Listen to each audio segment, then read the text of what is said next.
सबको प्रसन्न कर दिया। आपकी श्रद्धा, आपका गाना हमारे दिल को छू गया। इसलिए छोटी सी भेंट हमारे ऑल इंडिया रेडियो फेडरेशन की ओर से ये आपको छोटी सी भेंट।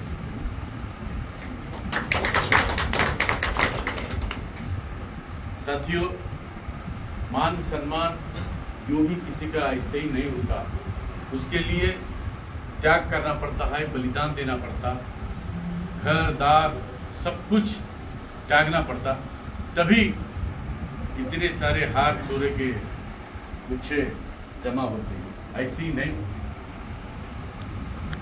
विजय सातुरी जी ने जो अनुभव बताया, ये तो एक साधा उधर ऐसे कई लोग जिन्होंने एक बहुत बड़ी समस्या अपने अम्बेडकर नगर सिद्धार्थ नगर की थी, वो अब सब साथी जानते हैं वो जगह की, वो इतना बड़ा काम, ऐतिहासिक काम हुआ। ऐसे कई काम है जो दादा साहब बिना किसी स्वार्थ के, और जो बिना किसी स्वार्थ के काम करता है वही सबके दिल के ऊपर छाता है। मैं ये काम करूंगा, मुझे ये मिलेगा, मुझे ये मिलना चाहिए, ऐसा कभी उन्होंने, मैं लगभग नौकरी पे था, जब भी साथी भी था, लेकिन नौकरी के बाद फुल टाइम मैं दादा साहब के साथ हूँ। मैंने बहुत करीब से उनको देखा, उनका स्वभाव, उनकी शैली एक ऐसा गॉड गिफ्ट है जो लीडर को होना चाहिए, एक नेता को होना चाहिए। वो एक अम्बेडकर मूवमेंट को लीड करते, लीड करने वाला आदमी किस तरह से काम करना, वो दादा साहब से सीखा। जब कोई लीड करता है किसी पार्टी के नेता को, पार्टी को, तो किस तरह से सबको लेकर के चलने का काम दादा साहब करते हैं। ये लोग आप सभी जानते हैं, मैं कहने की जरूरत नहीं है। मेरे साथी जगदीश जोगदन साहब बहुत भी उनसे करीब से जानते हैं, मैं उनसे भी अनुरोध करूंगा कि वो दो शब्द इस उपलक्ष्य में कहें। आदरणीय कांबळे साहेब, म्हणजे आपले युनियनचे नेते, आजच्या या छोट्याशा कार्यक्रमाचे अध्यक्ष आहेत आणि सत्कारमूर्ती आपल्या सगळ्यांचे लाडके दादा, उपस्थित सर्व रेल्वे कर्मचारी आणि प्रकाश दादाला प्रेम करणारे आपण सर्वजण। दादाविषयी काय बोलायचं, मला चांगलं आठवतंय, बाजारमध्ये मी भाजी घ्यायला जायचं त्यावेळेस तुमचे वडील मला भेटायचे आणि दोन गोष्टी आम्ही बोलायचं कधी, तर ते त्याच्या तोंडात कौतुकानं त्यावेळेस प्रकाशदादा नगरसेवक होते, साहेब साहेब साहेबच उल्लेख असायचा। आता मी त्यांना तात्या म्हणत होतो, तुमच्या वडिला म्हणलं तात्या साहेब म्हणू नका गाड्या, साहेब खूप आहेत, साहेब खूप आहेत। त्या माणसाचा स्वभाव, त्यांचं काम आणि निरपेक्षपणानं कोणालाही मदत करण्याची हा जी वृत्ती आहे आणि नगरपालिकेमध्ये ज्या पद्धतीने ते काम करतात, तर आपण त्यांना दादा म्हणूया। आणि मी खूप जणांना टोकायचं, आमची युवा अकादमी होती, त्या युवा अकादमीमध्ये मी प्रकाश दादाला बोलताना कोणी साहेब म्हणले देऊ नये, साहेब नाही म्हणायचं, प्रकाश दादा म्हणायचं। मला असं वाटते, आता दादाचे माझे 40 वर्षापासून 38 वर्षापासून संबंध आहेत, मला वाटते हे टोपण नाव तुम्हाला जे दादा दिलंय त्याचा जनक मी असावा असं मला तरी वाटते। त्याच्या अगोदर कोणी म्हणत असेल तर मला माहित नाही, कारण आता तुम्ही पहा पुणेमध्ये साहेब खूप आहेत, खूप कंडक्टर असलं तरी साहेब लोक म्हणतात, ड्रायव्हर असला तरी त्याला ड्रायव्हर साहेब म्हणतो आपण, 10,000 8,000 रुपये महिन्याचा जीपचा ड्रायव्हर असला तरी त्याला ड्रायव्हर साहेबच म्हणतो आपण, पण दादा दोनच आहे। पुणेमध्ये कोणालाही विचारा, उत्तमराव दादा आणि प्रकाश दादा,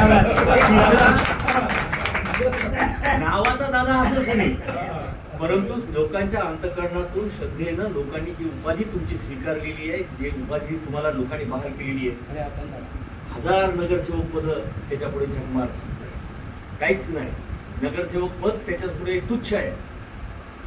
पण या ठिकाणी मला सांगायचंय, हे जेव्हा नगरसेवक होते त्यावेळेस नगरपालिकेमध्ये पूर्ण तुम्ही कलावंत आहे, पुणेतल्या कलावंतांना, बुद्धिवंतांना, विद्यार्थ्यांना स्पर्धा वेगवेगळ्या प्रकारची घ्यायची आणि त्याच्या कला कुणाला वाव द्यायचे, बक्षीस द्यायचे। दादा तुम्ही नगरपालिकेतून बाजूला तुमचा कार्यकाळ संपला आणि ते सगळं बंद पडलं. 25 वर्षामध्ये पुन्हा ते काही कोण घेतलं नाही.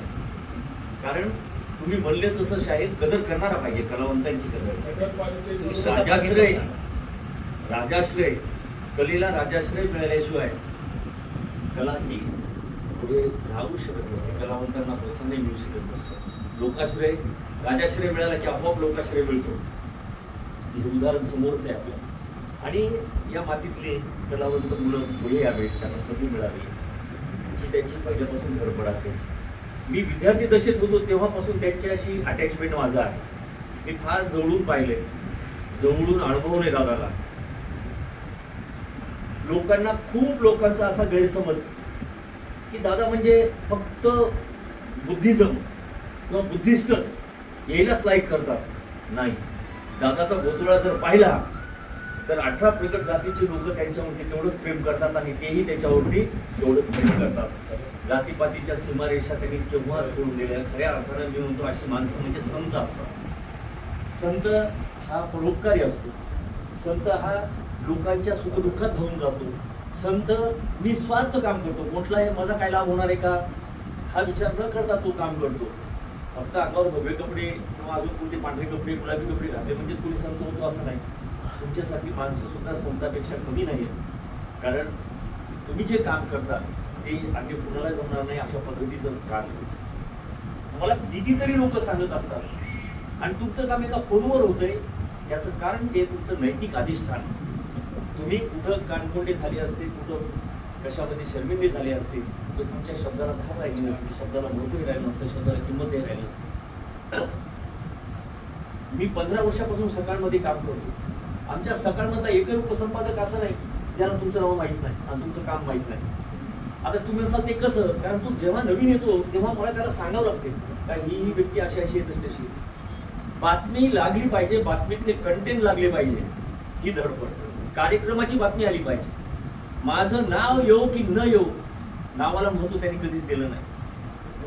कधीच नाही म्हणले ते की माझं नाव मोठं वरी टाका, खाली टाका, मोठं टाका, लहान टाका, काही नाही, कधीच नाही. पण ते कार्यक्रम जो आहे ते आला पाहिजे. संविधान गौरव चळवळ पूर्णेच्या मातीमध्ये सुरू झाली आणि पूर्ण आज आपण पाहतो राज्यात फोकावलीच, पण राज्याच्या बाहेर सुद्धा संविधान चळवळीच्या संदर्भामध्ये गौरवार्थ कार्यक्रम होतात. ज्या तुम्ही 22-23 वर्षाखाली ज्या मागण्या केल्या होत्या त्या मागण्या शासनाने नंतर स्वीकारल्या. त्या स्वीकारल्या की आपण जे म्हणतो प्रास्ताविका आली पाहिजे पुस्तकामध्ये जनगण सोबतच. ही मागणी मला वाटते 20 वर्षापूर्वी तुम्ही केली होती, 21 वर्षापूर्वी केली होती आणि नंतरच्या काळामध्ये त्याचं आपल्याला हे चित्र दिसलं. असे अनेक काम आहेत. आज दिवसभर सकाळपासून मी पाहतोय किती हारं, किती फुलं, किती माणसाचा संग्रह. ही प्रॉपर्टी सगळ्यात मोठी प्रॉपर्टी तुम्ही कमवलेली आहे. पैशाची प्रॉपर्टी लोकांकडे खूप असेल, खूप लोकांकडे असेल पैसा, परंतु अशी माणसं जीवाभावांना प्रेम करणारी. काय मागायचं यांना तुम्हाला? आता या वयामध्ये त्यांना काही मागायचंय का तुम्हाला? यांना काही मागायचंय का? वकील साहेबाला काही मागायचंय का? कांबळे साहेबाला काही मागायचंय का? कोणालाच तुम्हाला काही मागायचं नाहीये. पण तुम्हाला या लोकांनी जवळून पाहिले, निहाळले आणि म्हणून हे लोक तुमच्याविषयी सामाजिक कृतज्ञता व्यक्त करायला येतात. हे वैयक्तिक सन्मान नाही, तुमचे सामाजिक कार्याचं कार्य गौरव आहे. म्हणून तुम्हाला उदंड आयुष्य मिळून तुमच्या हातून अशीच सेवा चिरंतर घडत राहो अशी एक सद्भावना मी या ठिकाणी या निमित्ताने व्यक्त करतो. या पुण्याचं दुर्दैव, तुमचं आमचं दुर्दैव की मागच्या 3 वेळेस दादाला निवडणुकीमध्ये पराभूत व्हावं लागलं. कारण त्यांच्यासारखा एक अभ्यासू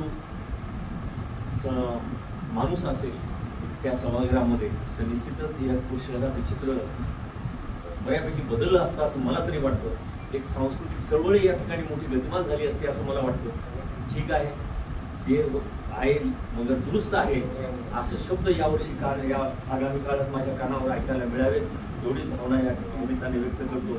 तथागत गौतम बुद्धाकडे, आई तुळजाभवानीकडे मी याचना करतो, प्रार्थना करतो की आमच्या दादाला प्रचंड निरोगी उत्तम आरोग्य आणि खूप मोठी ऊर्जा सदैव मिळो ही सद्भावना व्यक्त करतो. थांबतो. बहुत बहुत धन्यवाद जगदीश सर जी. हमने